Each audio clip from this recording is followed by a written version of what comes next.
Hello, welcome to my YouTube channel. രാവിലെ എണീറ്റ് പണിയൊക്കെ തീർത്ത് കുളി കഴിഞ്ഞ് ദൈവത്തിനെയും തൊഴുത് ഭക്ഷണമൊക്കെ കഴിച്ച് പിന്നെ കനിമോളെ ഞാൻ റെഡിയാക്കി എടുത്തിട്ടുണ്ടായിരുന്നു കേട്ടോ. കനിമോക്കും ഭക്ഷണം കൊടുത്ത് പിന്നെ കനിമോളും അച്ചാച്ചനും കൂടി പുറത്ത് കഥയൊക്കെ പറഞ്ഞിരിക്കുകയായിരുന്നു.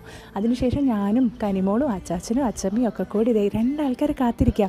ഞാൻ നാട്ടിലെത്തിയെന്ന് അറിഞ്ഞപ്പോൾ തൊട്ട് അച്ഛനും അമ്മയ്ക്കും ക്ഷമയില്ല കേട്ടോ മോളെ കാണാതിരിക്കാൻ. അപ്പോൾ അവർ പെട്ടെന്ന് വന്നിട്ടുണ്ടായിരുന്നു. അതാണ് ഈ കാണുന്നത് കേട്ടോ സന്തോഷ പ്രകടനം. അങ്ങനെ കുറേ നാളായിട്ട് എണ്ണി ഇരിക്കുകയാണല്ലോ പേരക്കുട്ടീനെ കാണാൻ. അതിനുശേഷം പേരക്കുട്ടീനൊക്കെ എടുത്ത് പൊക്കി സ്നേഹപ്രകടനം കഴിഞ്ഞ ശേഷമാണ് സ്വന്തം മകൾ ഓർമ്മ വരുന്നത്. എന്താ ചെയ്യല്ലേ.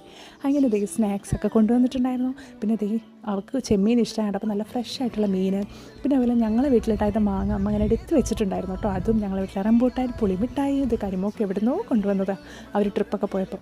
പിന്നെ അതൊക്കെ വാങ്ങി വെച്ച ശേഷം സദ്യയും കഴിച്ച് കുറേ നേരം ഞങ്ങളിങ്ങനെ സംസാരിച്ച് പിന്നെ ഒന്ന് പുറത്തൊക്കെ പോയി വന്നിട്ടുണ്ടായിരുന്നു. അടുത്ത വീഡിയോ ആയിട്ട് കാണുന്നവരേക്കും ബൈ ബൈ, സീ യു.